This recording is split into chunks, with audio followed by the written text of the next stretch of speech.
Alléluia. Donc je vous salue fraternellement dans le nom du Seigneur.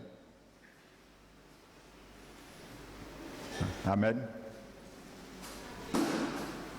Je bénis, je salue également ceux, celles qui nous visitent ce matin d'amour entre notre Seigneur et nous, ses enfants. Mais un amour qui châtie également. Alléluia. Vous savez, frères et sœurs, hier le Seigneur m'a interpellé en méditant, en travaillant sur ce message proprement dit, le Seigneur m'a interpellé sur Job. Et vous allez voir un peu la corrélation qui se fait à travers ce message du vignoble. Amen, de Jean 15. Vous savez, lorsque nous lisons la vie de Job, à travers toutes les épreuves qu'il a endurées, que le Seigneur a permis qu'il endure,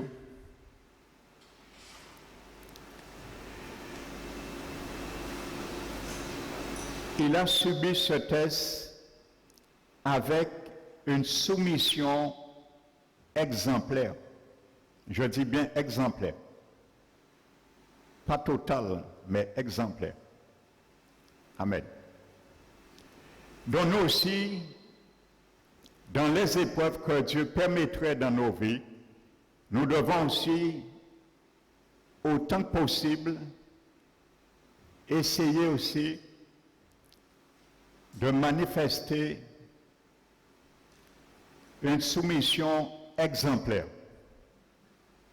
à l'égard de notre Dieu et à l'égard de notre prochain qui nous observe également. Alléluia. Job a été dépouillé de tous ses biens, sans exception.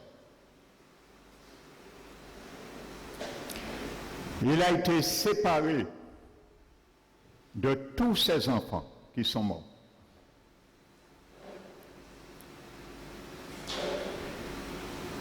Et vous savez ce qu'il a dit dans le chapitre 1 et le verset 21, je crois.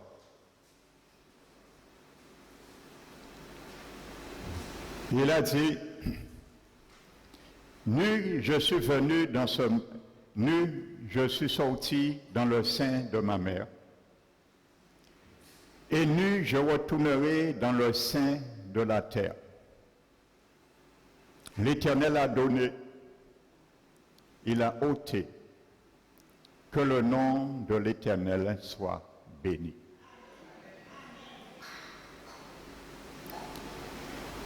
Est-ce que lorsque le Seigneur, frères et sœurs, nous dépouille, je parle spirituellement, amen, lorsque le Seigneur nous dépouille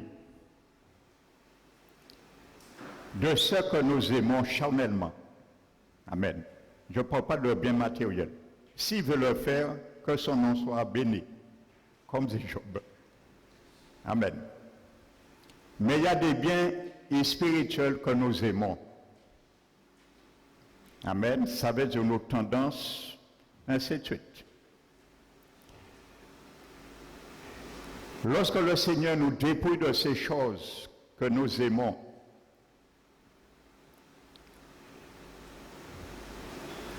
lorsqu'il nous désaffecte, pas de nos enfants, mais de ce qui est proche, qui est comme un lien tissé au plus profond de notre être, notre cœur. Amen. Est-ce que nous disons, béni soit et que le nom de l'Éternel soit béni. Vous savez, ensuite la Bible nous dit que Dieu a permis douloureusement la santé de Job soit atteinte. Amen. Et la Bible dit, il n'a pas sorti de sa bouche une seule parole inconvenante envers l'Éternel. Lorsque le Seigneur touche, affecte la santé de ceux qui nous donnent la force, la vie, de nous résister contre ses œuvres. Lorsque le Seigneur touche la santé, je parle spirituellement. Faut pas dire pasteur là, dit bon Dieu, et qu'a touché santé en nous, et qu'a prié pour bon Dieu toucher santé en nous. Je ne parle pas de santé physique. Si le Seigneur veut le toucher, que son nom soit béni, comme dit Job. Amen. Je parle de la santé, de ce qui donne à un homme qui est fort en nous la capacité, l'endurance pour être bien portant, pour résister et entre autres, comme nous allons le voir, pour saper l'œuvre du vigneron. Est-ce que quand Dieu veut toucher cette santé totalement, est-ce que nous disons rien d'inconvenant vis-à-vis notre Dieu également? Ce sont des questions et des interrogations. Amen. Ou est-ce que nous disons, mais pourquoi tu touches ma santé de cet homme, l'homme fort, qui est en moi, l'homme charnel, hein, je parle, hein? Ainsi de suite. Donc la Bible dit même douloureusement la santé de Job a été atteinte, touchée. Il est sorti de sa bouche rien d'inconvenant. Amen. Et il faut le faire. Amen. Mais vous savez, par la suite, parce qu'on n'oublie jamais quelque chose, l'adversaire, il connaît nos insécurités. Et la Bible dit, comme il a dit à Jésus, il viendra toujours à la charge à des moments favorables. Dans le grec, le mot favorable veut dire stratégique. Amen. Des moments stratégiques. Amen. Donc il guette bien avant de venir et de revenir. Et la Bible nous dit que maintenant les amis de Job viennent pour le consoler. Amen. Pour le consoler et le plaindre. Mais ils viennent avec une forte justice et des insinuations. Amen. Et la Bible nous dit que par la suite, après que sa santé a été touchée, et après que ses amis sont venus, maintenant, Job, par rapport à ce que ses amis l'ont contraint, insinué, ainsi de suite, la Bible nous dit que Job Il va commencer, ses amis, ses paroles, ceux qu'il a entendus, les plaintes ainsi de suite, vont progressivement Amen. Ça va progressivement casser la résistance de Job. Amen. Quand tu résistes à ne pas te plaindre, quand tu résistes à donner gloire à Dieu, lorsqu'il t'est pauvre et m'est pauvre, sache que l'adversaire est là aussi pour envoyer certains pour essayer de t'amener à voir et à comprendre que ce que tu vis, tu souffres est normal. Même si nous ne sommes pas dans notre cause. Amen. Et progressivement, ça a cassé la résistance de Job. Et lisez le chapitre 10, verset 9, je crois. Il commence maintenant à se plaindre contre Dieu. Et il demande, allez à dire à Dieu que n'oublie pas, tu m'as formé comme l'argile. Voudrais-tu de nouveau me faire retourner dans la poussière? Et au verset 3, la Bible nous dit, toujours dans le chapitre 10, il dit à Dieu, est-ce que tu es en train de mépriser l'œuvre de tes mains?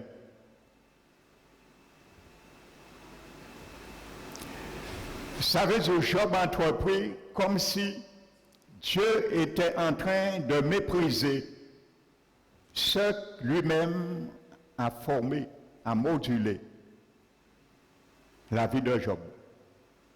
Parce qu'on lui a mis des plaintes dans la tête pour casser sa résistance. Amen. Et la Bible nous dit, ensuite, il y a des visiteurs maintenant qui viennent vers lui. Et ces visiteurs, maintenant,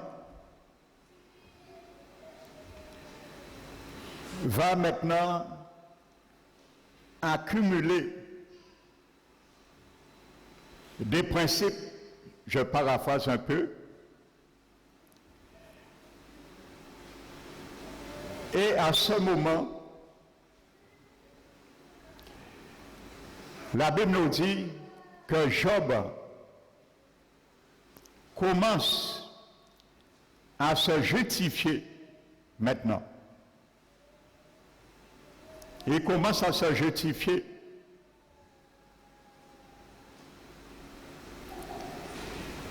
Et lorsqu'il a terminé maintenant l'éloge de sa personne, écoutez bien, c'est hier le Seigneur m'a mis ça, ce que je vous dis, pour introduire tout à l'heure. Amen. Maintenant, lorsqu'il a fini l'éloge de sa personne, mais comme Dieu, il est le vigneron, parce que lui, c'est émondé. Ça, c'est un processus d'émondage du vigneron, parce que son objectif, c'est le sarment, porte beaucoup de fruits. Le Seigneur, maintenant, lorsqu'il a terminé de se justifier, au chapitre 32, Dieu maintenant va envoyer un homme avec une certaine sagesse. Mais cet homme va parler Job de folie et d'impiété. Amen. Et bien souvent, c'est notre folie et notre impiété qui nous empêchent de laisser le Seigneur travailler nos vies. Pour deux choses, afin que nous demeurions en lui et que nous portions du fruit. Amen. Et cette personne s'appelle Elihu ou Elihu. Amen. Et Elihu veut dire en hébreu Dieu le Seigneur. Ça veut dire que c'est le nom d'un homme. Mais le Seigneur va nous parler, nous raisonner, nous exhorter à travers des gens, des situations, et dont lui-même est en charge. Le Seigneur, Dieu le Seigneur, qui parle à Job maintenant, à travers un homme qui s'appelle Dieu le Seigneur.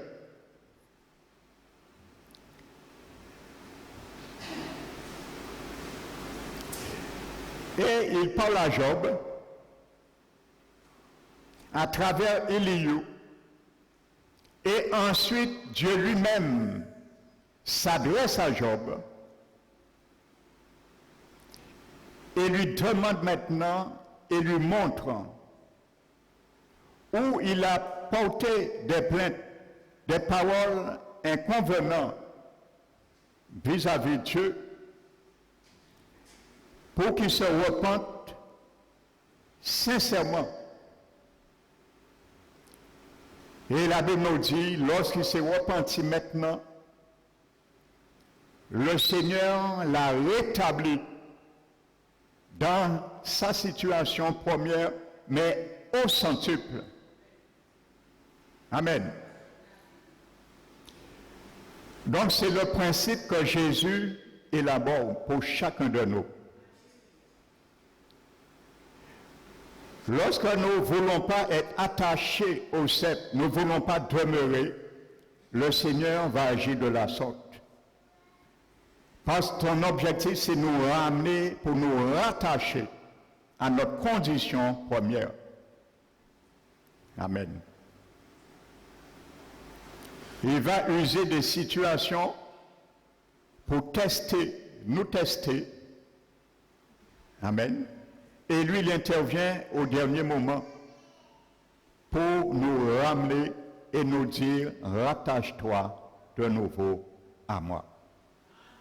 Comme il a dit à Jérémie, rattache-toi. Si tu te rattaches à moi, amen,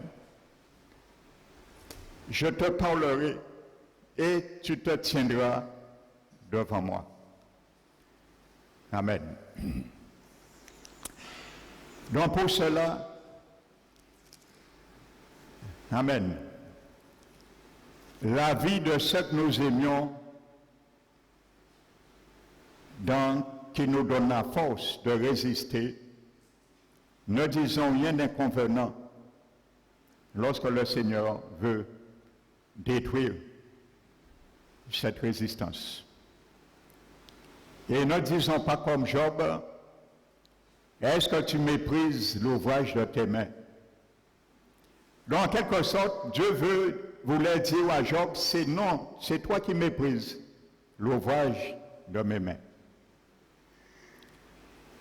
Et pour que moi j'arrête à mépriser cet ouvrage, il faut que toi, tu arrives à venir et à reconnaître et à confesser ce qui fait que tu dis que je méprise l'ouvrage de mes mains.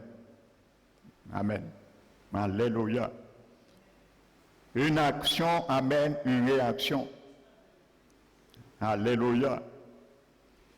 Donc nous allons continuer, frères et sœurs. Prenons Jean, l'évangile de Jean, le chapitre 15.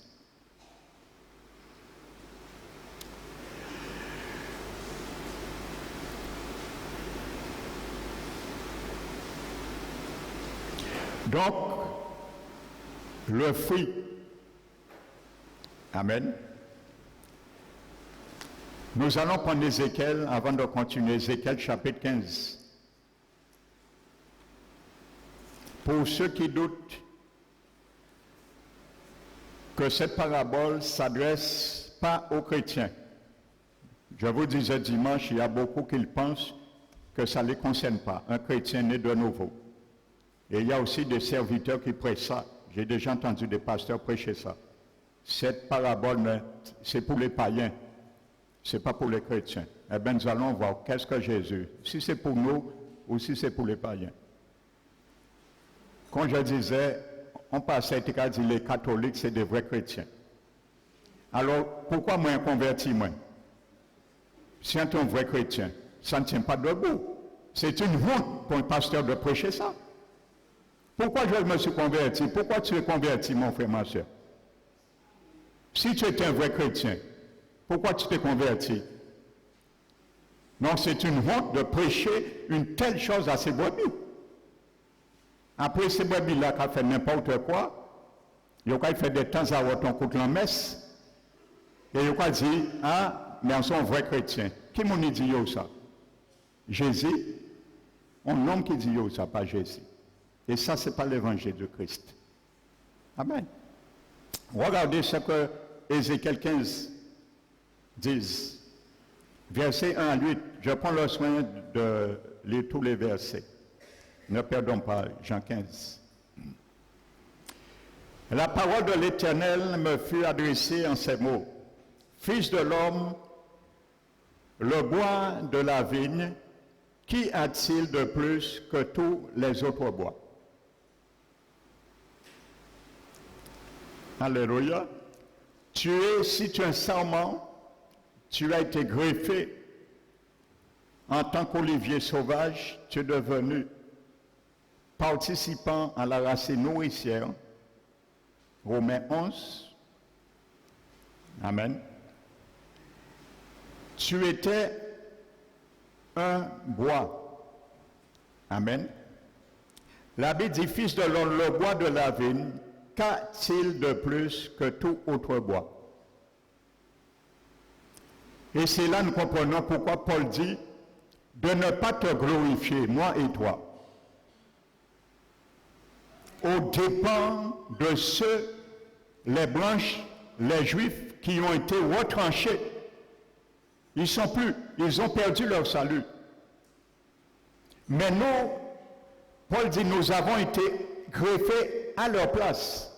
Parce qu'eux, ils ont refusé, mais nous avons accepté. Amen. Mais du fait maintenant, nous sommes en Christ. C'est ça. Je suis le sarment, je suis le cep, vous êtes les sarments. Du fait nous sommes en Christ, de ne pas nous glorifier. Au dépend de ceux qui ont été retranchés et qui sont venus participants à la racine nourricière, mais que si nous avons sujet à nous glorifier, voici cette gloire nous devons comprendre. Que ce n'est pas nous, la branche, qui porte la racine, mais c'est la racine qui nous porte. Ne jamais oublier cela. Parce que Ézéchiel dit, qu'y a-t-il entre le bois de la vigne et les autres bois? Il n'y a aucune différence, mon frère, ma soeur, pour Dieu.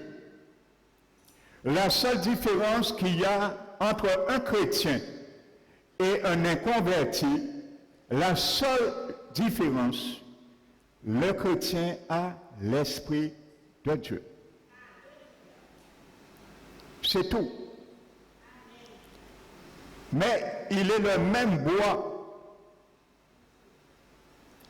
que celui qui n'a pas l'Esprit de Dieu. C'est ça qui fait la différence. Si l'Esprit de Dieu te quitte, tu deviens exactement comme les autres bois.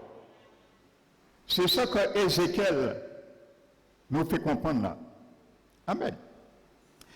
Le sarment qui est parmi les arbres de la forêt, prend-on de ce bois pour fabriquer un ouvrage, en tire-t-on une cheville pour y suspendre un objet quelconque. Voici, on le met au feu pour le consumer. Le feu en consume les deux bouts et le milieu brûle. Sera-t-il bon à quelque chose? Voici, lorsqu'il était entier, on n'en faisait aucun ouvrage.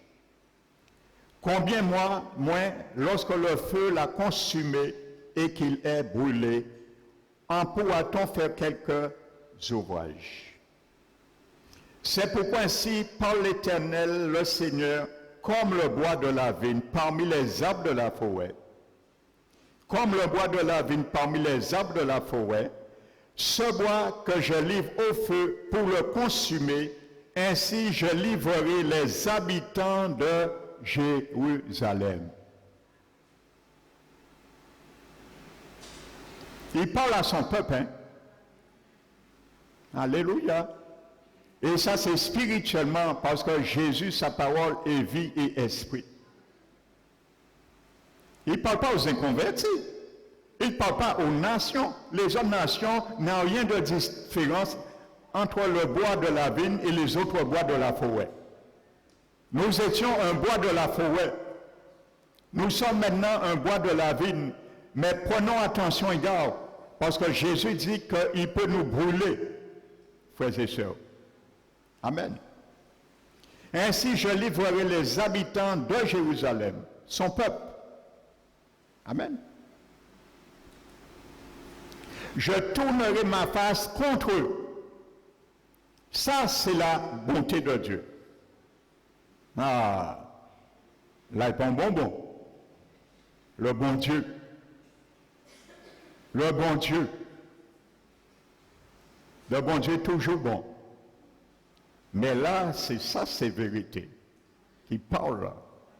Parce que Paul a dit, considère la bonté et la sévérité de Dieu.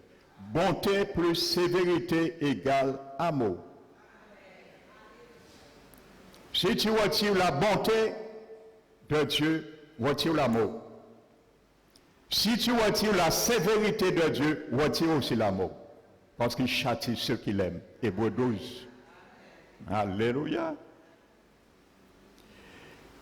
Je tournerai ma face contre eux. Ils sont sortis du feu et le feu les consumera. Et vous saurez que je suis l'Éternel quand je tournerai ma face contre vous. Je ferai du pays un désert parce qu'ils ont été infidèles, dit le Seigneur, l'Éternel. Voici le Éliou qui nous parle. Dieu, le Seigneur, Éliou. Amen.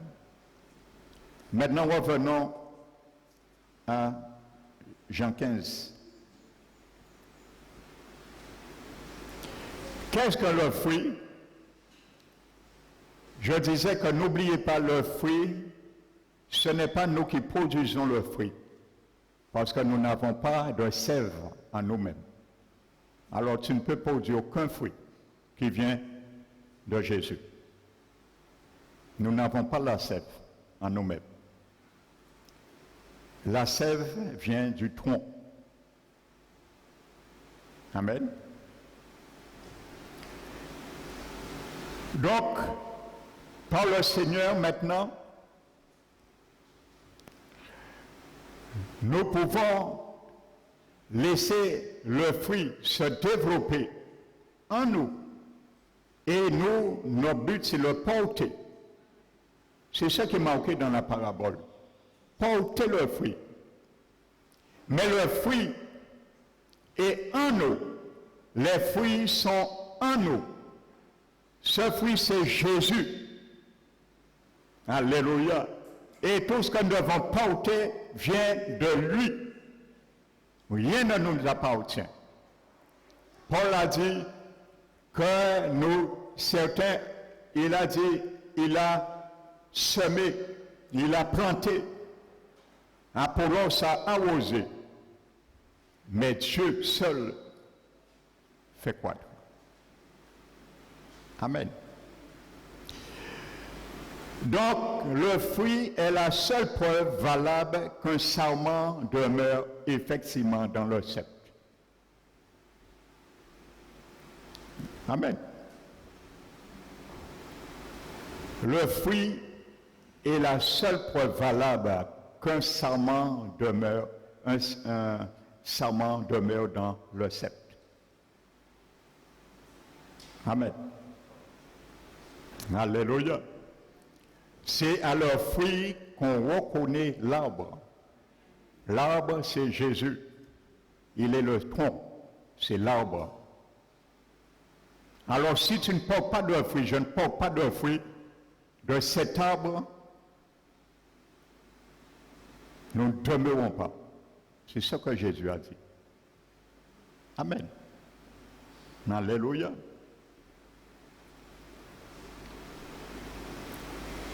Vous savez, il y a des arbres, il y a certaines saisons, il n'y a aucune feuille. Il n'y a que des branches. Il n'y a aucune feuille. Et même si on connaît l'arbre, mais parfois on a du mal à repérer c'est quel arbre. Parce qu'il n'y a pas de feuille, il n'y a pas de fruit. Mais quand il y a un fruit, on sait avec précision quel arbre. Parce que c'est le fruit qui nous le démontre. Amen. Et si c'est une mangue, tu ne vas pas dire que c'est un pommier. Parce que le fruit même te contredit avec justesse. Et Dieu a dit par la bouche de l'apôtre Jacques, dans une même sauce, par la même sauce, dans la même embouchure, il peut sortir une eau salée et une eau amère. Alléluia.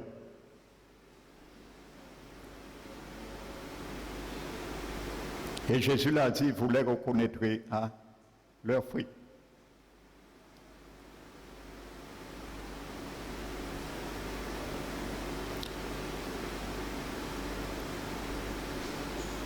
Donc, prenons Jean 15, frères et sœurs. Le verset 4 nous dit, demeurez en moi et je demeurerai en vous.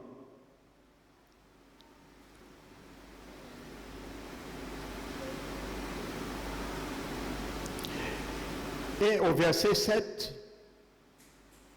il dit, si vous demeurez en moi et que mes paroles demeurent en vous.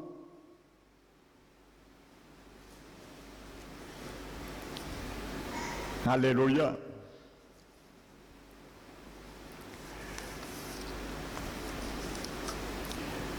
Jésus dit, demeurez en moi et je demeurerai en vous. Et il dit, si vous demeurez en moi et mes paroles demeurent en vous. Jésus ne parle pas de deux choses différentes. Jésus est aussi le sceptre que nous devons demeurer et lui en nous. Et il est aussi la parole. Amen. Jean chapitre 1 le dit dans son prologue. Jésus est la parole. Faites chair. Donc demeurer en Jésus, c'est quoi? C'est demeurer dans sa parole. Il est le sceptre, mais il est aussi la parole. Donc voyez bien, la parole est à l'intérieur de nous. Maintenant, demeurer dans la parole, demeurer dans le sceptre, demeurer en Jésus, ce n'est pas être en Christ. Ça, c'est la position. Amen. Quand nous acceptons Jésus comme Sauveur et Seigneur, nous sommes en Christ. Mais ça ne veut pas dire que nous allons demeurer en Christ. Amen. Donc maintenant, porter du fruit, c'est laisser la parole qui est à l'intérieur couler en nous et s'extérioriser. Les fruits de la parole, parce qu'il est la parole, mais il dit, si mes paroles demeurent en vous. Amen. Jésus est le Logos. Alléluia. Mais les paroles, ce sont les actions. Ce sont les mises en pratique que le Seigneur demande, qui demeurent en nous. Et c'est ça qui va faire couler la sève en nous pour que nous puissions porter ses fruits. Alléluia. Il est la parole. Alléluia.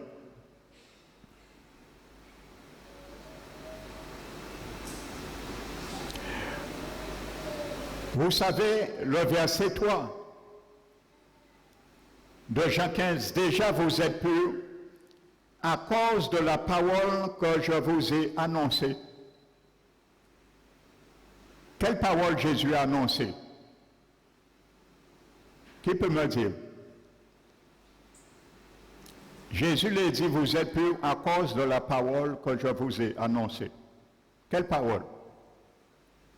Ce n'est pas un piège. Voilà. Le verset 1 et le verset 2.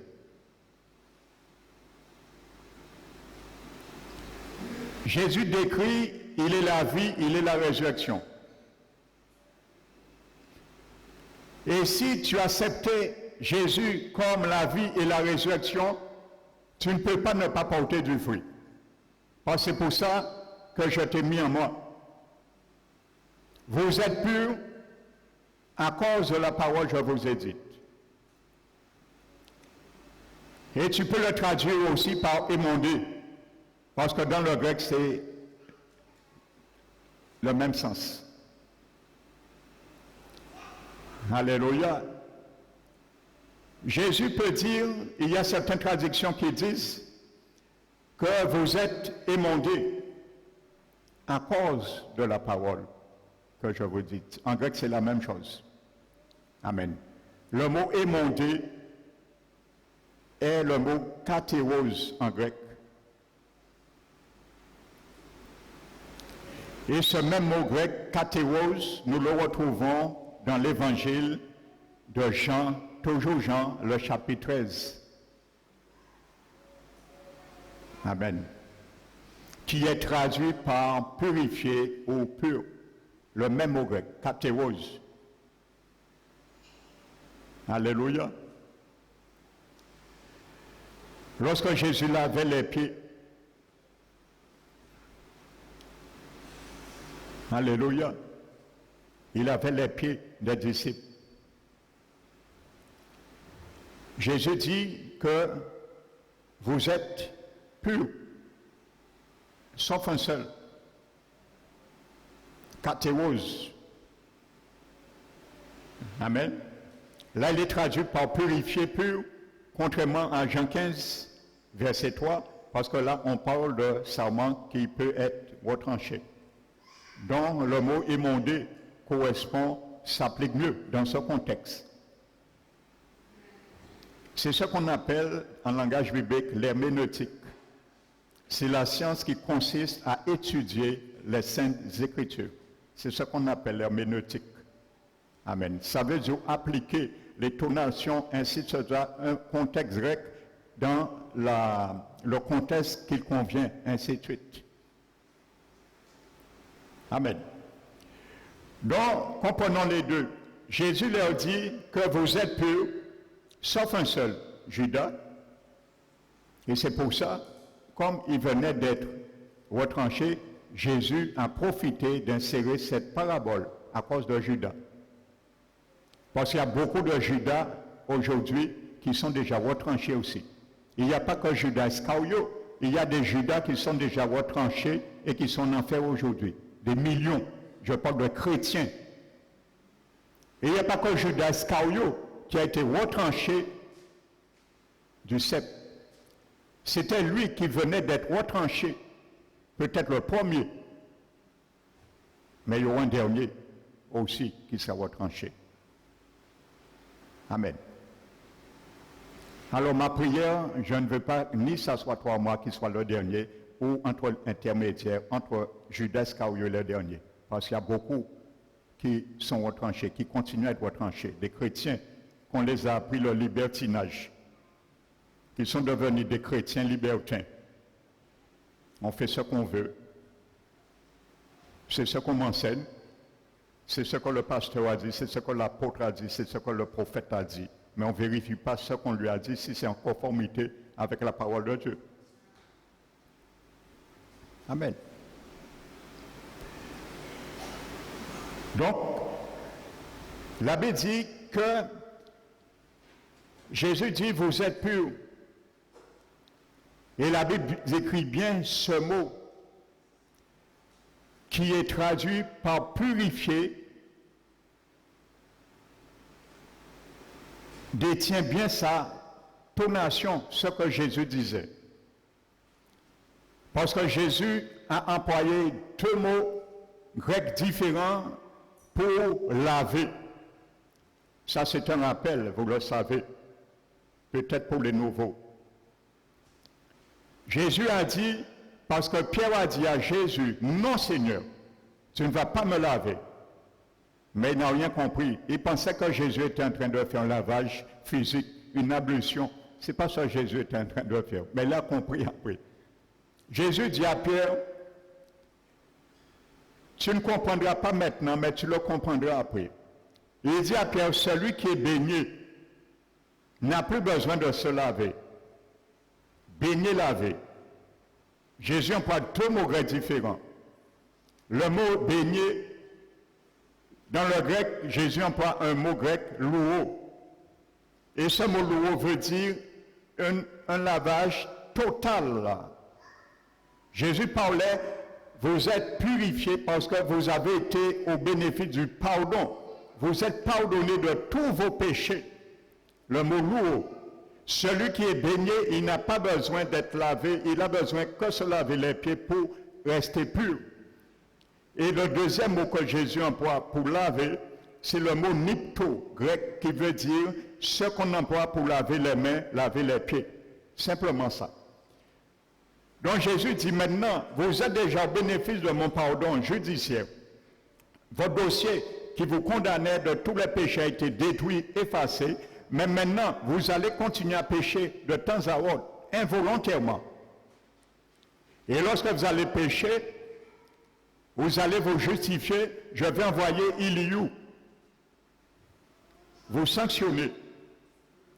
Amen. Comme Job. Et vous allez venir pour que je continue à laver vos pieds. C'est ce que Jésus enseignait. Amen. Le pardon judiciaire, le pardon paternel, qui se prolonge à travers la repentance et la confession de nos péchés. Amen. Donc, c'est ce même mot dont Jésus dit maintenant dans Jean 15, 3, il emploie le même mot, katéros, qui veut dire émonder et qui veut dire aussi laver, purifier plutôt. Donc, vous êtes purs. Et Jésus montre quelque chose.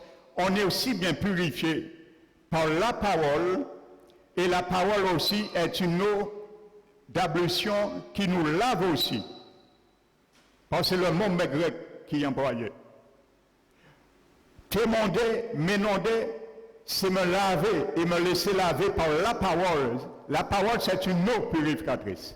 Dans Éphésiens 5, la Bible est claire. Il a dit que Jésus a aimé son Église. Il s'est donné pour elle afin de la sanctifier en la purifiant, en la lavant par l'eau de la parole. La parole est une eau. Donc si nous ne voulons pas nous laisser laver, pomponner avec l'eau de Jésus, nous ne pourrons pas rester demeurer en lui. Alléluia. Tant que le Seigneur va nous laver, tant nous allons accepter qu'il nous lave par l'eau de la parole, peut-être certains moments, ben là, parfois là qui est trop fort, nous pouvons supporter, mais c'est toujours même l'eau là, de la parole. Tant nous allons nous laisser laver par l'eau de la parole, nous allons demeurer. Amen. Donc, si le Seigneur le dit, amen. Alléluia.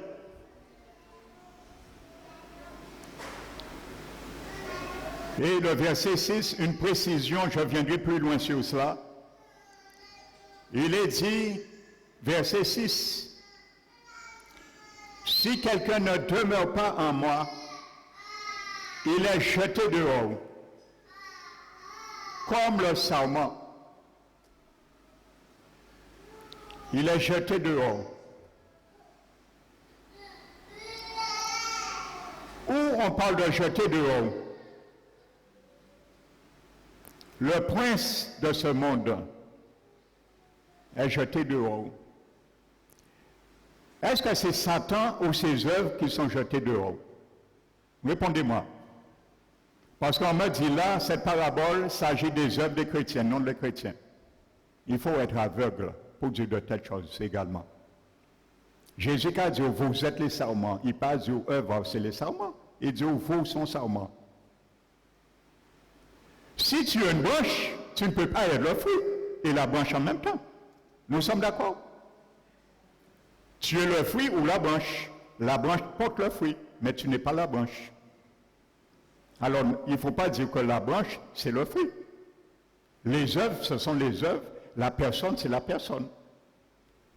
Eh bien, vous savez, Jésus dit ailleurs, et dans des paraboles, il parle de jeter du dehors. Eh bien, le mot grec, l'expression, l'expression jeter dehors en grec, c'est baléin, exo, et cette expression est utilisée uniquement pour désigner le jugement. Amen. Donc c'est bien jugé que Jésus parle. Mais il est toujours sans l'esprit en tête, Judas venait d'être retranché. Il était un apôtre choisi pas par des hommes, mais par Dieu lui-même. Amen. Et il est devenu un avorton. Lui-même, ce n'est pas Dieu. C'est lui qui a fait son choix. Chacun de nous, nous faisons notre choix. De sortir ou de demeurer. Ce n'est pas le jour où tu rentres en Christ que tu es sauvé. Ce serait trop beau. Combien de personnes ici même, ça arrive dans toutes les églises, ils ont accepté le Seigneur. Une seule fois on les a vus dans l'église. Le jour où ils sont venus pour accepter le Seigneur. Là, s'ils ont été sauvés, ils sont en Christ ce jour-là et c'est fini. On ne les a jamais, des années se sont écoulées. On ne sait pas qu'est-ce qu'ils sont devenus. On ne les a jamais revus. Vous pensez que c'est des gens qui demeurent en Christ? Non, ils viennent prendre en potion la bénédiction. Mais le diable a repris la bénédiction qu'ils avaient prise. Non, ce n'est pas des gens qui sont venus pour leur salut. Ils sont venus pour craindre de ne pas aller en enfer. Ils sont venus peut-être pour se servir de Dieu. Beaucoup viennent pour se servir de Dieu. Beaucoup donnent leur vie pour se servir de Dieu.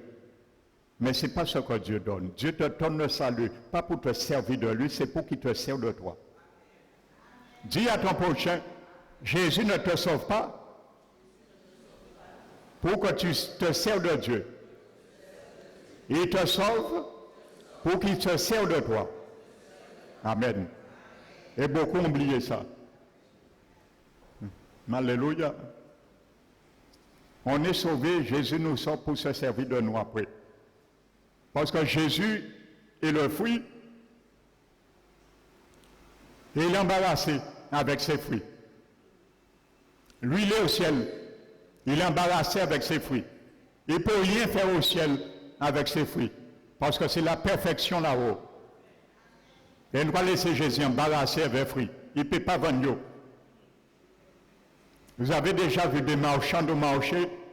Ils ont été en journée, ils n'ont pas vendre grand-chose. Ils sont obligés de partir tous les fruits là. Eh bien, Jésus est le fruit.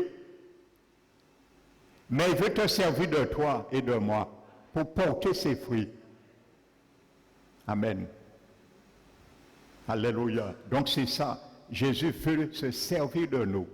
Pas nous se servir de Dieu. Dieu n'est pas un serpillière. Trois personnes prennent bon Dieu pour un serpillière. Quand ça ne va pas, il y a qu'à prendre bon Dieu, il y a qu'à changer, il y a qu'à mettre serpillière là. Il y a qu'à prendre, il y a qu'à suyer. Il y a qu'à vous mettre là. 3 mois après, il y a besoin de bon Dieu, il y a qu'à vous prendre serpillière là. Il y a qu'à suyer, il y a qu'à vous mettre là. Mais pas bavier à y bon Dieu même. Les pierres, ils connaissent, aïe bon Dieu. Pourquoi vous criez aïe Seigneur? Jésus dit, vous m'appelez Seigneur, Seigneur, et pourquoi faites-vous pas ça que moi je vous dis? Si vous ne faites pas ça, Jésus dit, vous ne pas crier Seigneur les pierres, vous connaissez? Aïe Seigneur. Nous manquons pour accident, aïe Seigneur. Mais, en semaine avant, Jésus présente l'évangile, où dit pas besoin de ça, ni foi à moi. Pas crier Seigneur non plus. Pourquoi m'appelez-vous Seigneur, Seigneur, et ne faites-vous pas ce que moi je vous dis? Quand tu appelles Jésus Seigneur, c'est parce qu'il est ton maître et il règne sur toi. C'est ça que ça veut dire Seigneur. Jésus voulait dire, pourquoi m'appelez-vous Seigneur? Un Seigneur, c'est celui curieuse qui règne en maître sur un sujet. Et c'est ça qu'on appelle un sujet, un maître qui régnait sur des esclaves. Amen. Et faites-vous pas ce que je vous dis. Ça veut dire, si tu ne fais pas ça, moi je te dis que la parole ne m'appelle pas Seigneur. Parce que quand je suis ton Seigneur, quand je te dis fais ça, tu dois le faire. Amen. Et celui qui ne demeure pas en Christ, c'est celui, celle qui a pensé qu'il fera de Jésus son Seigneur. Qui fera de Jésus son sujet et lui, il est le Seigneur de Jésus. On ne peut pas inverser ce rôle, frères et sœurs. On ne peut pas inverser ce rôle.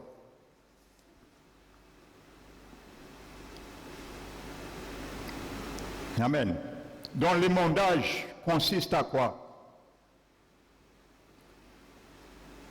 C'est le processus nécessaire par lequel le vigneron, notre Père, va éliminer. Voici ce qu'on appelle l'émondage. C'est un processus par lequel Dieu le Père, le vigneron, va éliminer tout ce qui gêne notre productivité. Il est là pour cela, le vigneron. Le vigneron a un seul objectif, c'est bénéficier des fruits. Il n'est pas là pour regarder si la feuille est belle. Il n'est pas là pour regarder si la branche est grosse, ça fait beau, ainsi de suite. Il est là pour tirer profit, récolter beaucoup de fruits. C'est l'objectif d'un vigneron.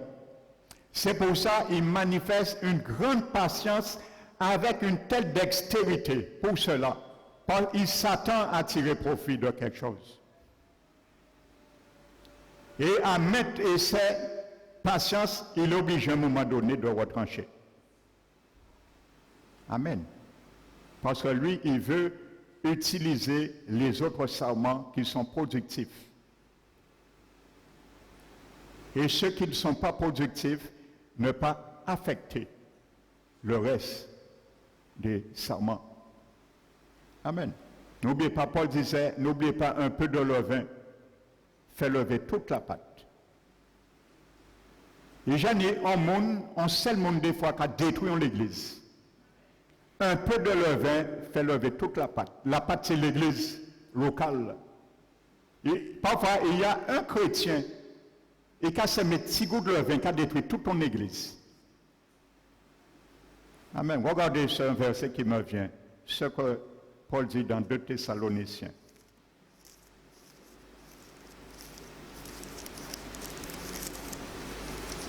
Je crois que c'est le chapitre 3.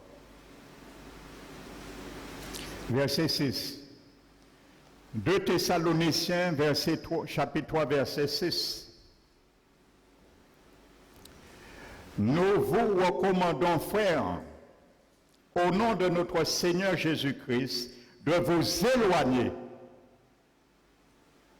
Il n'est pas dit approcher, éloignez-vous. Aux chrétiens qui s'adressent, à toi et à moi. Éloignez de tout frère qui vit dans le désordre et non selon les instruments que vous avez reçus de vous. Amen. Au lieu de fois nous mettre ces portions de levain là à côté, nous quoi suivons. Le Seigneur te dit, ne les suis pas, de t'éloigner d'eux. Quand tu viens pour détruire le corps du Christ, tu es en danger. Et Jésus a dit, si vous ne rentrez pas dans le royaume, n'empêchez pas ceux qui veulent rentrer d'y rentrer. Si tu ne veux pas rentrer dans le royaume, va te perdre tout seul. Mais ne viens pas perdre les autres avec toi.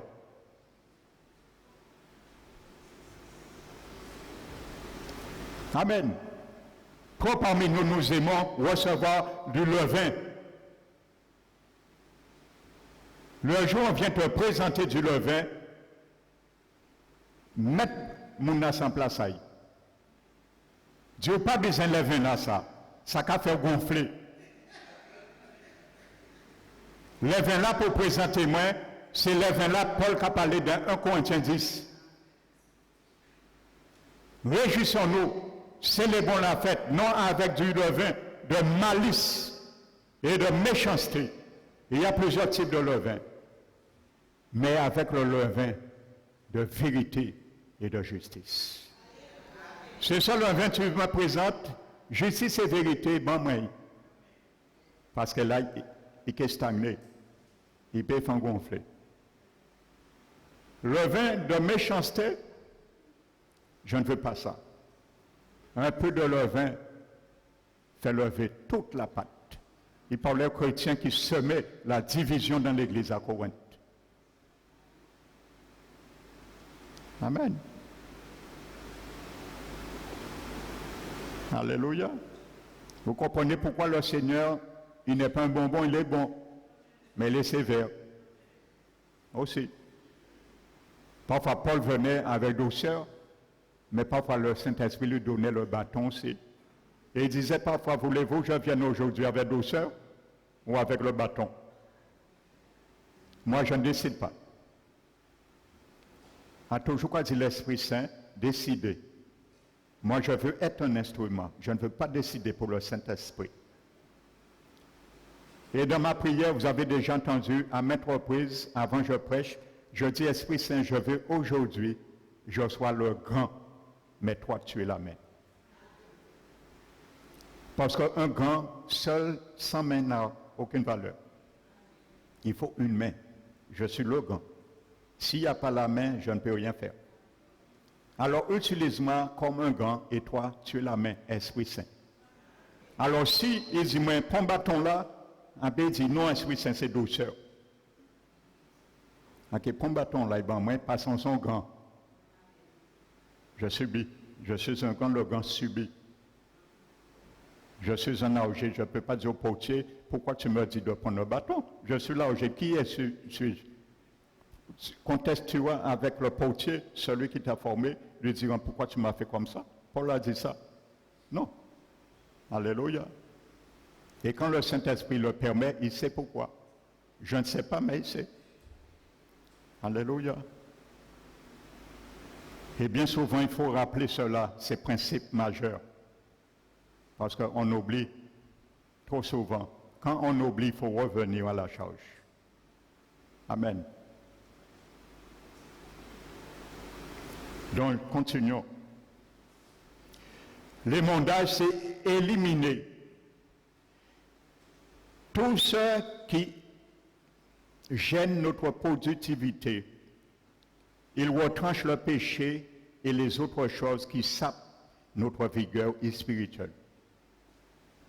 Lorsqu'on donne des paroles, des exhortations, des conseils dans les prédications, C'est pour empêcher ceux qui sapent, frères et sœurs, notre vigueur spirituelle. On ne fait aucun cas. Je ne parle pas de l'église parole qui restaure, hein. Je parle en général. Amen. Je parle en général. Alors si tu es dans le cas, parole qui restaure, alors glorifie Dieu et dis comme Job, que le nom du Seigneur soit béni, que j'entends ça aujourd'hui. Amen. L'objectif, c'est toujours le nom du Seigneur soit béni. Alléluia. Donc le couteau qui se sert pour l'émondage, nous savons déjà, c'est la parole. Alléluia. Jésus a dit, je suis le cep et je suis la parole aussi. Amen. Nous venons maintenant au verset 3 où j'étais. Déjà vous êtes purs à cause de la parole que je vous ai annoncée. Donc je disais, c'est le même mot.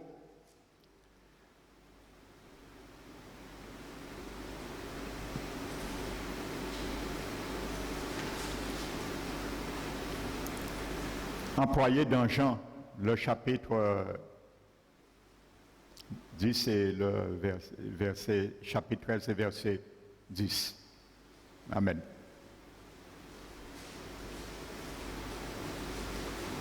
Dont les serments stériles ne sont reliés au cep que superficiellement. De l'extérieur, ils sont bien attachés. Hein? On peut même leur voir quelques feuilles et d'autres signes de vie. Je vous ai donné un exemple, faites l'essai. Si vous n'aviez pas fait attention à ça, prenez des agrumes, prenez une petite branche de citer, pomme citer ou de prune. Vous allez voir. La sève de ces arbres demeure très longtemps avant que la branche meure. Coupez, jetez-le à terre. Vous allez voir pendant des jours, parfois même un mois. La branche, la feuille, les feuilles restent vertes, sans flétrir. Et si c'est la période de saison de fruits, vous allez voir, ils peuvent même, étant retranchés, peuvent faire la fleur aussi. Mais il n'est plus dans l'arbre, il est mort. Mais il y a encore un reste de vie, un semblant de vie. Parce qu'elle est coupée pour voir plus jamais. À moins qu'on le bouture. Mais Jésus n'est pas là pour bouturer nous. Il bouture nous, il greffe nous, il n'a pas fait bouture. C'est là la différence avec Jésus. Jésus ne fait pas de bouturage. Il fait de greffe. Parce que le bouturage, c'est une branche que tu mets à la terre. Tu vas dire, c'est toi qui as produit ton fruit. Et c'est normal. Mais quand Jésus te prend, il me greffe. Et vous savez, lorsqu'on fait une greffe, vous savez, on fait une incision et on met la porte-greffe et avec la plante. Et ça prend un certain temps pour cicatriser. Ça peut aussi ne pas réussir. Amen. Donc celui qui ne demeure pas, en réalité, la greffe avait échoué. Pas Jésus, mais c'est la personne même qui a résisté à la cicatrisation, ainsi de suite. Parce qu'il y a un temps pour cicatriser, pour que les deux fassent un seul. Et Paul a dit, le baptême d'eau, frères et sœurs, il y aura un baptême bientôt. Le baptême d'eau, c'est faire et devenir une même plante. Romains 6 le dit avec Jésus, une même plante. Il y a beaucoup de personnes également, je n'ai pas prévu de ça. Hein. Esprit Saint, tu es là, mais je suis le grand. Parle, alléluia. Vous savez, il y a beaucoup aussi qui se sont fait baptiser. Ils n'ont pas compris grand-chose. Ça aussi, c'est un problème. On trouve aussi. Et de la sorte que la vie de certains chrétiens sont mal raffermis. Amen. Le baptême, c'est faire une seule et même plante avec Jésus. Une même plante. Mais cette plante, c'est comment? C'est une greffe la greffe que Jésus a fait, il faut que ça soit bien cicatrisé. Amen. Et cette période-là, c'est cette période qu'on appelle demeurer. Amen. Donc si on ne veut pas que ça se cicatrise, ce n'est pas la faute de Jésus. Parce que lui, il est toujours là pour la sève puisse s'écouler. Amen.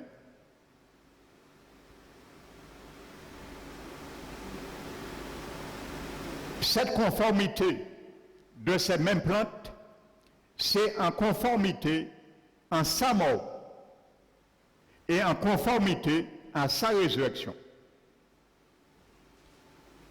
Et ces deux conformités, nous faisons une même plante. Paul l'explique pour le baptême d'eau. Bien souvent, on oublie qu'on s'est fait baptiser pour faire une même plante en conformité avec la mort de Jésus. Donc ta vie, c'est une vie de mort. Chaque jour, tu n'existes plus. Alléluia. Si tu parles, c'est parce que tu es vivant. Tu ne dois plus parler. Tu n'existes plus pour Jésus. C'est ça le baptême. Quand je parle parler, c'est pas que tu deviens muet. L'ancien homme ne doit plus parler. Il a perdu. C'est un nouveau langage. Dieu ne connaît plus cet homme. Il est mort en conformité de sa mort. Alléluia. Quand tu es mort, tu ne prends aucune décision. Tu es mort. Comment est mort prend une décision? Vous avez déjà vu un cadavre dans un cercueil prendre une décision? Il ne peut pas. Pourquoi? Il est mort. Quand tu es mort en conformité à sa mort, tu ne prends aucune décision. Ne dis pas, parce que là, il ne dit pas prendre décision pour Viano. Je parle l'ancien homme qu'on était avant d'être immergé dans l'eau. Donc c'est une nouvelle personne qui prend une décision. Mais cette nouvelle personne, c'est Jésus qui prend la décision en cette personne. Donc c'est ça la conformité. Alléluia. Et en sa résurrection, la conformité pour être une même plante aussi à sa résurrection. Pourquoi? Parce que la Bible dit que Jésus est ressuscité pour la gloire du Père, mais nous sommes ressuscités en conformité pour vivre en nouveauté de vie. Tu ne peux plus vivre. Tu es ressuscité, mais tu ne peux plus vivre. Amen. Ça paraît louche. Tu es ressuscité. Je suis ressuscité, mais je ne peux plus vivre. Étant ressuscité, pourquoi? Parce que ce n'est plus moi qui vis, c'est Jésus qui vit en moi, qui doit vivre en moi. Vous avez compris ça, je l'explique ça dans les cours de baptême. Amen. Le baptême n'est pas un bien comprendre, c'est une image symbolique, oui, un témoignage extérieur, public. Mais il y a beaucoup de richesses spirituelles, mais ça, j'explique ça dans les cours de baptême. Amen. Donc c'est ça, en conformité. Alléluia. Et cette conformité, c'est le vigneron qui va nous faire rester dans ces deux aspects, pour rester une même plante avec Jésus. Il a tout en main pour cela. Donc je disais, les sarments stériles ne sont reliés au cercle que superficiellement. Donc de l'extérieur, il y a beaucoup comme ça, on voit qu'ils portent un semblant de fruit, ainsi de suite. Mais intérieurement, il n'y a rien qui se passe. Parce que la fructification se fait à l'intérieur. C'est de l'intérieur. Il faut agiter la sauce pour que la sève coule et pour que le fruit se présente. Amen. C'est à l'intérieur que c'est. Et ça, c'est la sauce qu'il faut aller piocher, chercher. Et bien souvent, nous passons et nous allons dans l'autre sauce.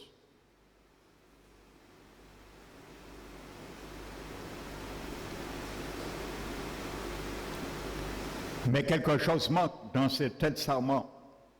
Ils ne sont pas correctement reliés à quoi? Au système vasculaire. Comme une branche qu'on coupe, il tombe, elle continue à être verdoyante, peut-être une semaine, 2 semaines, 1 mois ou 3 mois. J'ai déjà vu des morceaux de branches d'arbres qui sont restés des mois à terre. Et ils sont verts toujours. Mais il y a quelque chose, ils sont plus liés au système vasculaire. Donc tôt ou tard, de toute façon, ils vont mourir. Et il y a beaucoup de chrétiens, ils restent toute leur vie, ils entendent, et ils demeurent. Mais sache un jour, il y a un jour que vraiment, nous mourrons vraiment, et spirituellement aussi. Vous savez, la Bible est claire, il a dit celui qui mérite d'être repris et qui se montre réfractaire sera brisé subitement, sans remède. Et il y a un temps pour construire avec Dieu, mais il y a un temps aussi que le Seigneur démolit. Amen. Et il y a un temps que le Seigneur rassemble, il greffe, mais il y a un temps aussi, il retranche. C'est le même Seigneur qui blesse. Et c'est le même Seigneur qui guérit. Samuel l'a dit. C'est le même Seigneur qui établit les rois. C'est le même Seigneur qui destitue les rois. C'est le même Seigneur qui donne la prospérité. Et c'est le même Seigneur qui crée l'adversité. C'est le même Seigneur qui fait descendre dans le séjour des morts. Et c'est le même Seigneur qui fait remonter du séjour des morts. Il ne change pas. Il a tout en main. Alléluia. Il a le couteau. Il a le couteau pour retrancher ce qui sape notre force, vigueur spirituelle, ce qui empêche la sève de couler. Quand une branche ne porte pas, c'est que la sève, il y a un problème d'écoulement. La sève ne parvient pas à cette branche. Et c'est le but du vigneron, c'est ce qu'il cherche à faire, frères et sœurs. Vous allez voir le processus par son amour qu'il utilise. Amen.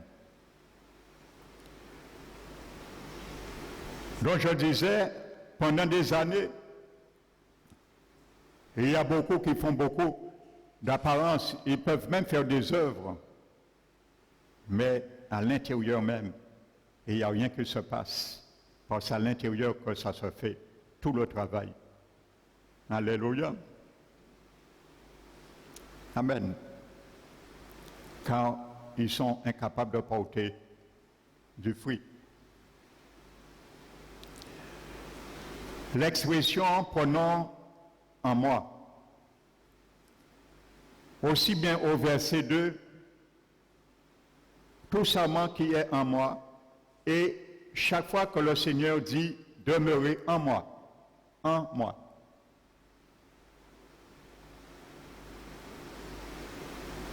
Cette expression en grec, « sois attentif en moi », utilisée est l'expression que l'apôtre Jean utilise ailleurs pour un salut authentique. Toujours.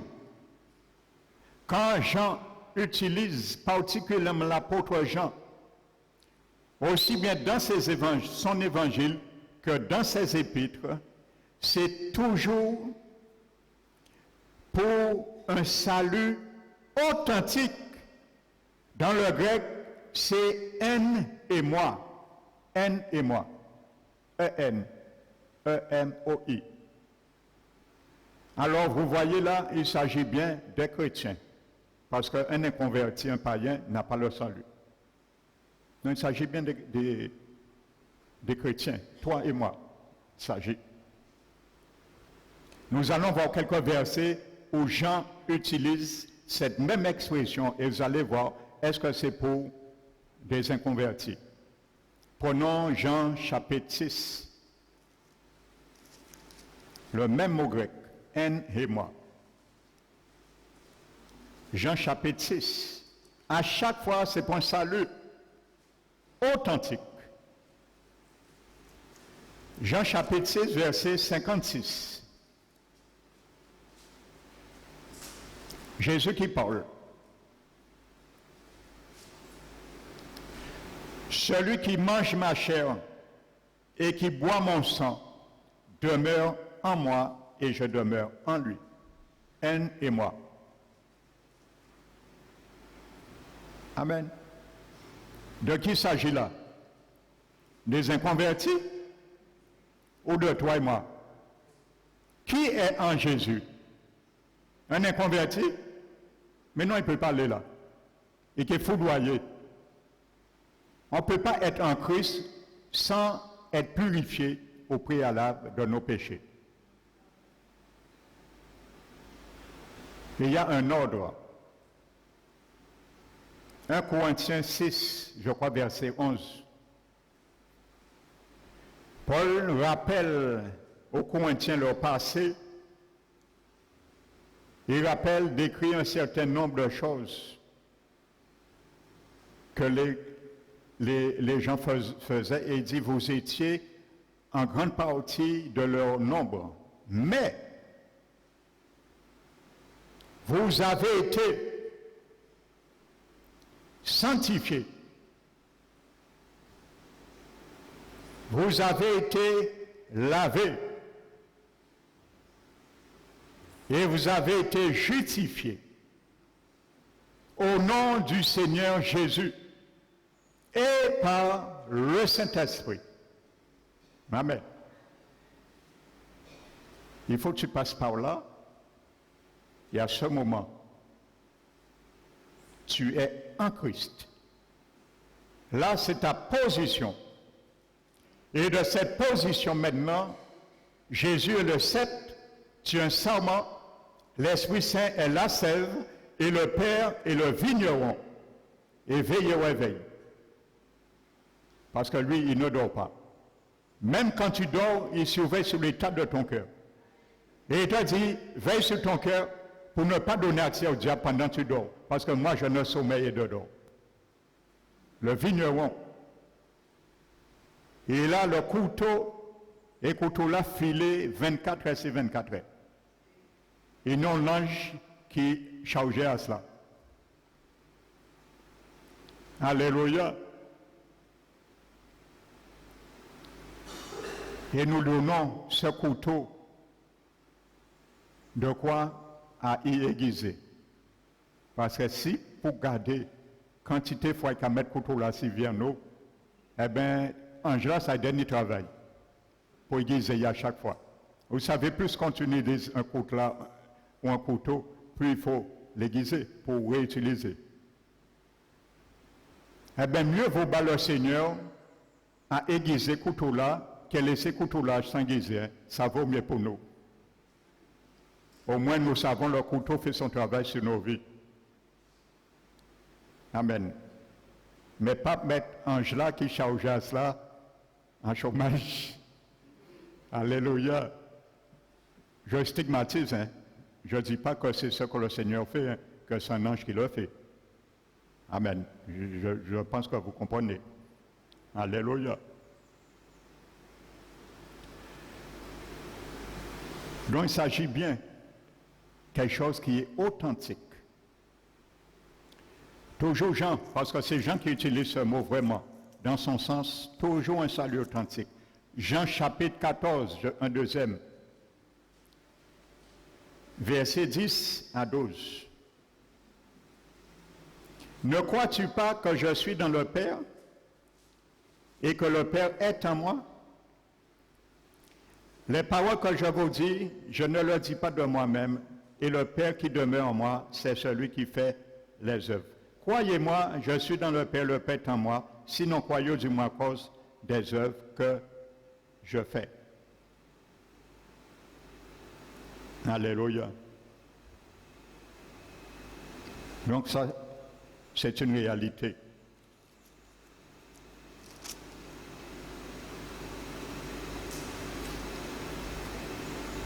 Et le verset 30 toujours dans cela, qui n'est pas anodin. Regardez ce que Jésus dit.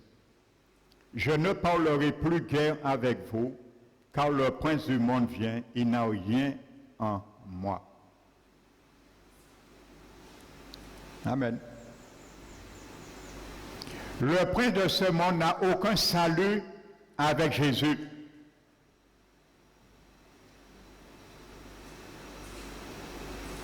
Donc ça veut dire que le diable n'a aucun ministère ni de guérison ni de délivrance. Ça ne l'appartient pas. Jésus dit pas ni à rien en lui.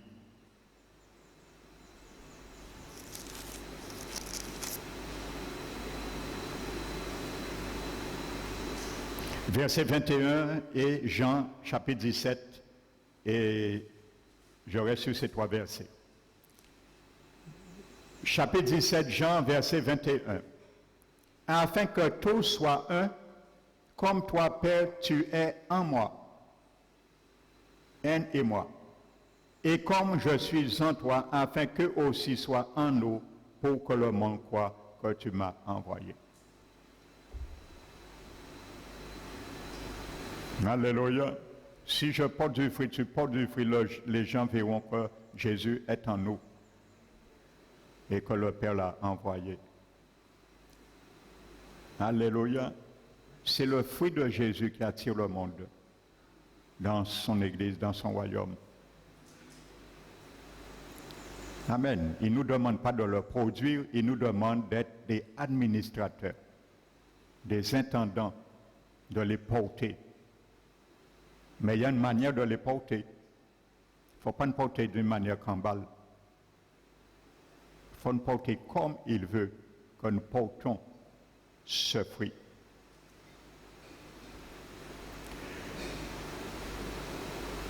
Et ce matin, avant de m'arrêter là, toujours le mot en moi. Donc voyez, il s'agit de vrais chrétiens. Si vous demain vous venez dire ah c'est pas pour nous. Vous savez, il y a quelque chose que j'ai du mal à accepter et à comprendre. Pourquoi les pasteurs qui soi-disant sont mandatés du Seigneur, comme moi, également, peuvent essayer de jouer sur des tendances de la parole de Dieu pour ne pas effrayer leur brebis lorsque la parole est claire et explicite. Ça, je n'arrive pas à comprendre. Est-ce que si on dit aux chrétiens, tu peux perdre ton salut, chrétien là qui est parti, il peut jamais venir dans l'église là encore? Je ne sais pas.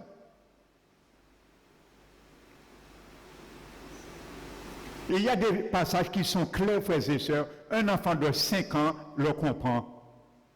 Il y a tordre pour dire autre chose. Il y a des passages qui sont difficiles, oui, à expliquer. On comprend, on peut tordre le sens, même naïvement, étant sincère. Mais il y a des passages qui sont clairs, frères et sœurs. Donc il y a une cause à cela. Nos pères ont bitin.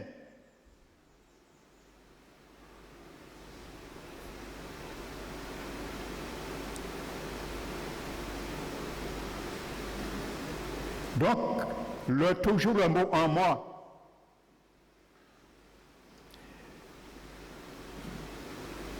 Vous comprenez, on n'a même pas fini Jean 15.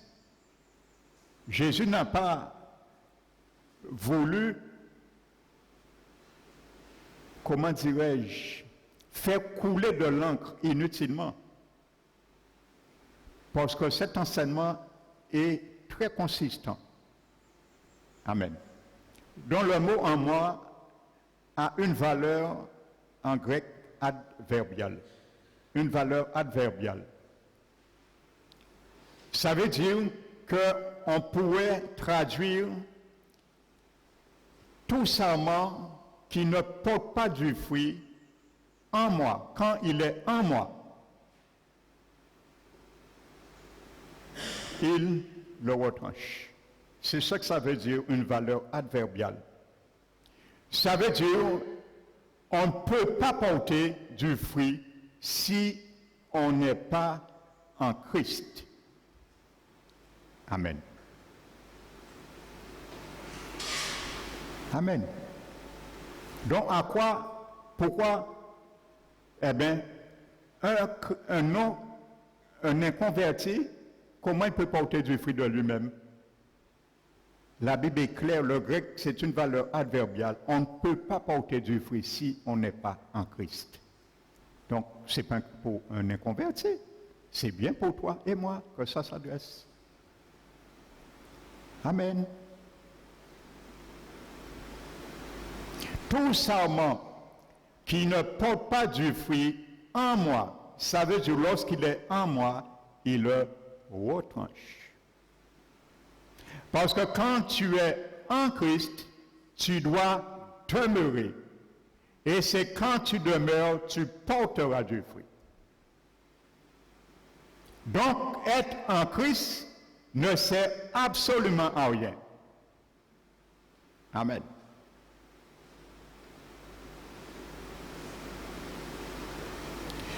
Donc, demeurer en moi ne se rapporte pas à la position du sarment, mais au processus de fructification. Voilà ce que ça veut dire. Je le répète, le mot, l'expression en moi ne se rapporte pas à la position du sarment. Nous avons cette position lorsque nous acceptons Jésus-Christ comme Sauveur et Seigneur. Nous sommes en Christ. Mais ce n'est pas ce que veut dire ce mot en moi, la valeur adverbiale. Ça ne se rapporte pas à la position du sarment lorsque nous rentrons en Christ. C'est notre position. Amen. Mais au processus de fructification. Amen. Donc, voyez, entre verset 2, tout sarment qui est en moi, et verset 6, ne demeure pas en moi. C'est deux choses différentes. Il y a une, c'est la position, et l'autre, le processus de fructification. Amen.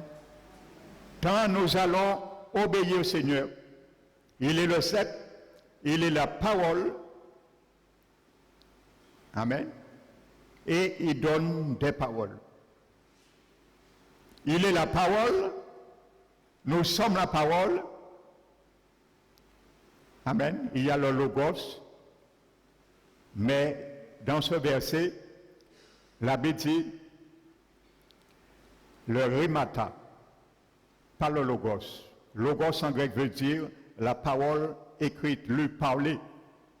Jésus est la parole. Mais le rhéma, c'est un deuxième mot pour parole. Le rhéma, c'est la mise en application, la concrétisation. Amen. Dans le grec, c'est, comment dirais-je, logos et rhémata. Vous êtes, si je demeure en vous, et mes rhémata, mes paroles demeurent en vous. Ça veut dire, mes paroles que je vous demande de mettre en application demeurent en vous. Amen. Le grec est parlant, frères et sœurs, hein? C'est ça que ça veut dire. Pas écouter. Le logos, c'est lui. Jésus est la parole, il est le logos. C'est lui qui parle. Mais les paroles, rhémata dans le grec, les paroles que nous entendons, c'est pour les mettre en application, mais qui vient du logos, qui est aussi la parole. Jésus, il est le cep. Amen. Donc, quand nous serons dans le cep, unis avec lui, nous obéissons la mise en pratique des paroles qu'il nous donnera. C'est ainsi que coulera la sève et nous porterons du fruit. Et si nous portons du fruit, ça prouve que nous demeurons. C'est simple, l'équation est simple.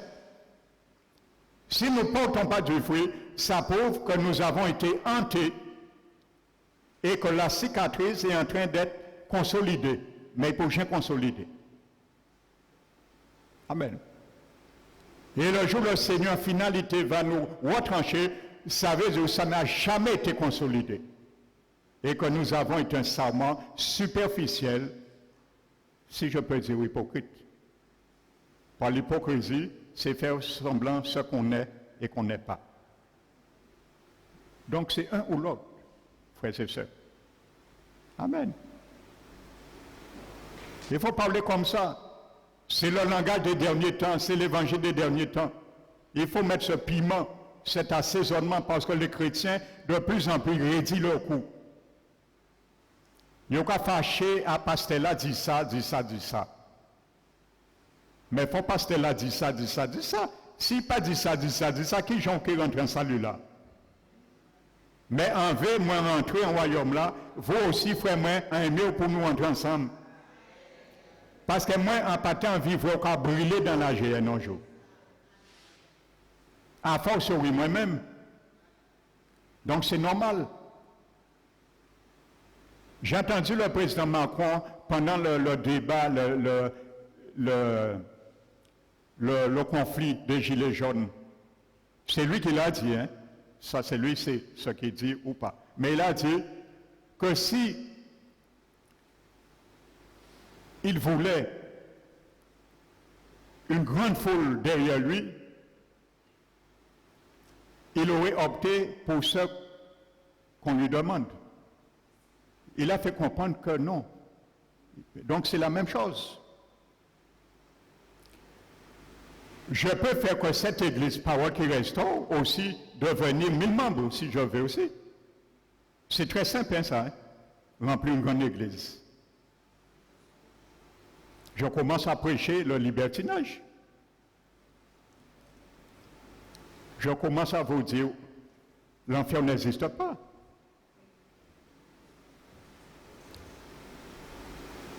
Je commence à vous dire que la Trinité est diabolique.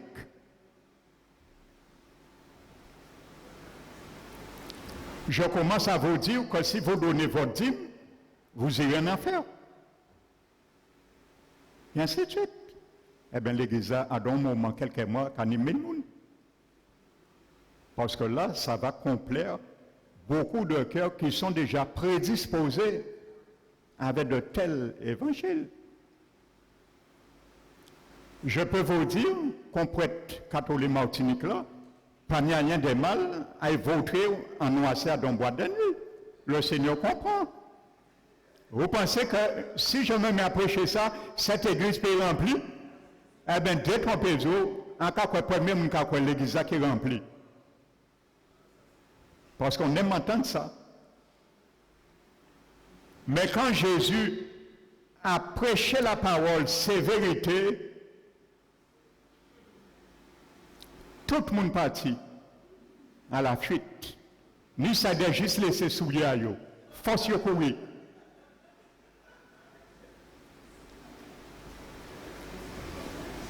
Jésus n'a pas dit, excusez-moi, je me repens, j'ai parlé trop dur. Revenez, je vais reformuler ce que j'ai dit et vous n'avez pas compris. Venez, excusez-moi, ne partez pas, je vais reformuler. Ce n'est pas ça que j'ai dit. J'ai dit que si ma chair, j'expliquais que ma chair, c'est ça ma mort. Vous n'avez pas compris, alors je reformule. Je n'ai pas dit ça. Jésus, les 12 étaient. Il s'est trouvé, lui, avec ses 12 apôtres. Il dit, yo comme ça, mais moi, encourage les autres de partir aussi, si je n'avais pas tant de paroles là qui dit.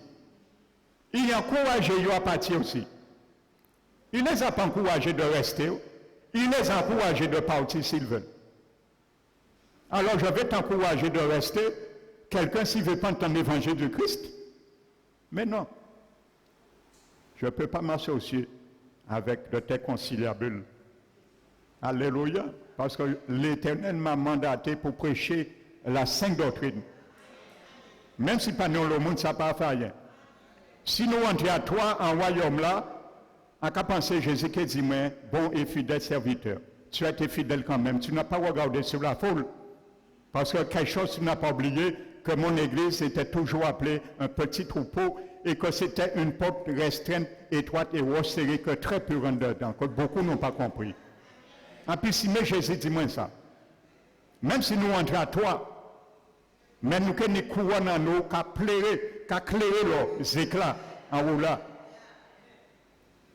Alléluia. Amen.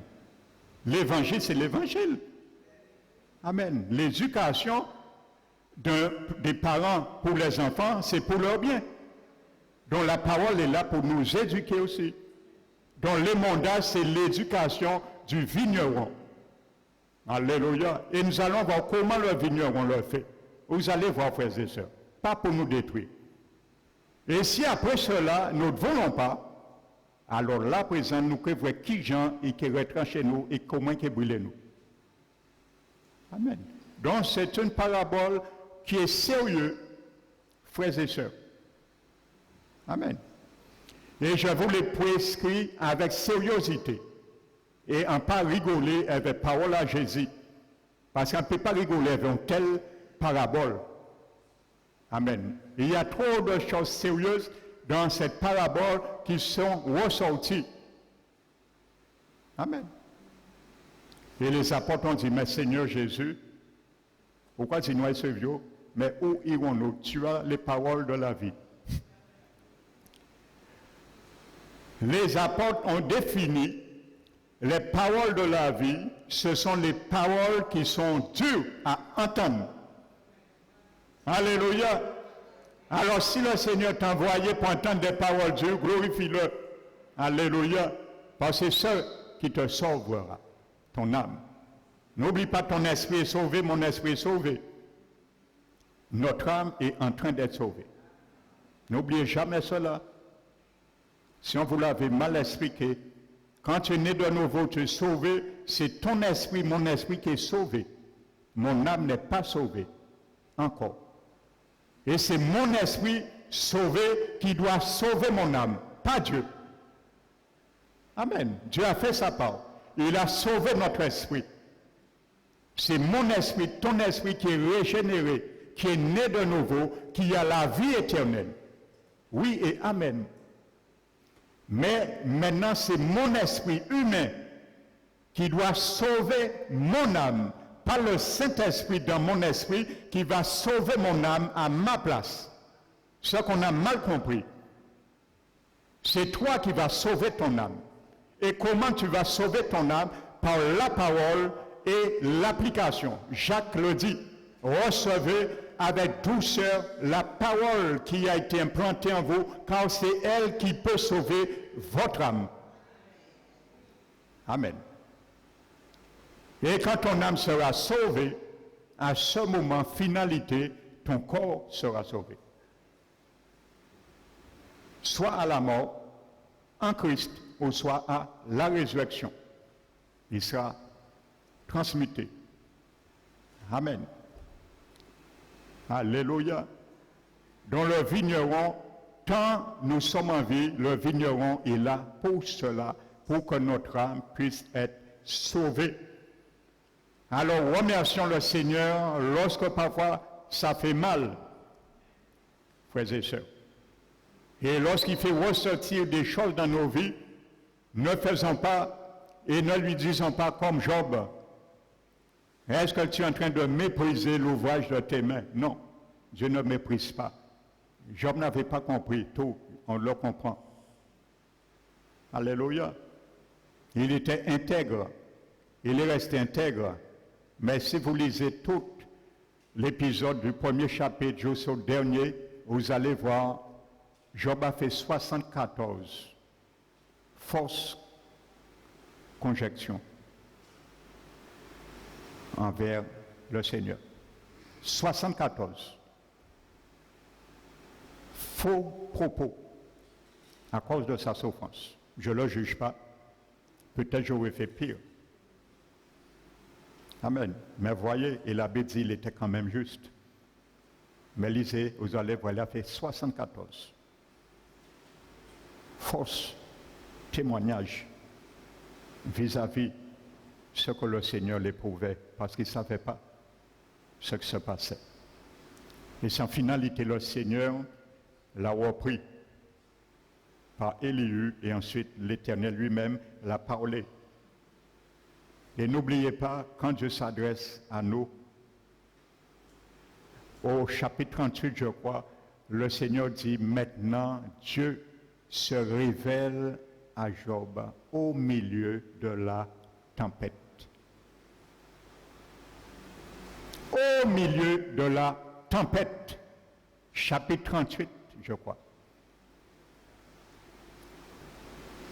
Quand la tempête n'est pas suffisamment secouée, attends encore, Dieu viendra te révéler à toi et à moi. Dieu se révèle à Job au milieu de la tempête. Au milieu. Même si la tempête reste, le Seigneur viendra se révéler un jour à toi. Au milieu de la tempête, il s'est révélé à Job. Que son nom soit glorifié, béni, exalté, mon frère, ma soeur. Ne pars pas ce matin dans ce lieu, dans l'amertume, envie la parole de Dieu. Tu n'as aucun intérêt d'être amer contre le pasteur. Je ne t'ai rien dit qui vient de moi. Amen. Donc tu n'as aucun intérêt de partir amer ce matin. Mais par la joie dans ton cœur, de laisser le Seigneur te ramener, comme il a rétabli Job au centuple dans sa position première. Et il veut te rétablir, alléluia, pour te rattacher et que tu demeures et portes beaucoup de fruits. Alléluia. Si tu es d'accord, mets-toi debout et nous allons prier. Amen. Nous allons nous tenir debout.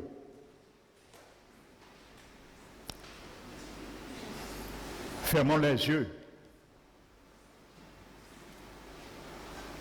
Père éternel,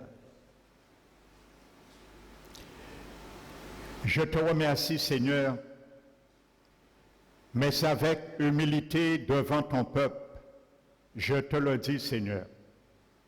Je sais, Seigneur, ce n'est pas si facile, ni pour moi, ni pour tes serviteurs ailleurs, de dire tout ce que tu nous mets au cœur de dire. Mais nous devons nous incliner, Seigneur, à toi et devant toi. Ma prière ce matin, Père, que tous les conseils, les exhortations que tu nous as fait comprendre ce matin par la révélation de ta parole, nous deviennent salutaires pour croître, pour grandir, mon Dieu, pour devenir encore plus fort, pour faire couler, Seigneur, la vigueur spirituelle en nous. Car combien parmi ton peuple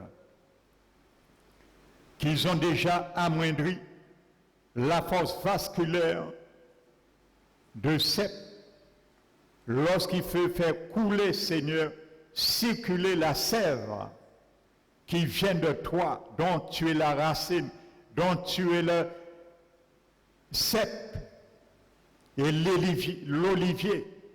Saint, mon Dieu, nous sommes greffés. Tu as dit, Seigneur, dans ta parole, par la bouche de ton serviteur, Ézéchiel, qu'est-ce que le bois de la vigne a de particulier, de différent avec le bois de la forêt? Mais nous avons, Seigneur, une particularité. C'est avoir le Seigneur Jésus en nous, dans nos cœurs, et d'être en lui et demeurer, Seigneur. C'est à cela, ce matin, je te prie, que tu nous permets d'y demeurer incessamment, même si, Seigneur, par la réglementation de ton couteau, en tant que le vigneron nous fait mal au ressenti, mais que nous demeurions, Père éternel, car c'est pour notre bien. Tu veux faire ressentir les fruits de la justice, et les fruits de ta justice et porter du fruit. C'est ma prière pour chacun de nous ce matin, mon Dieu. Tu connais le secret, l'aspect, l'environnement, la délimitation que chacun de nous vivons, Seigneur, chaque jour.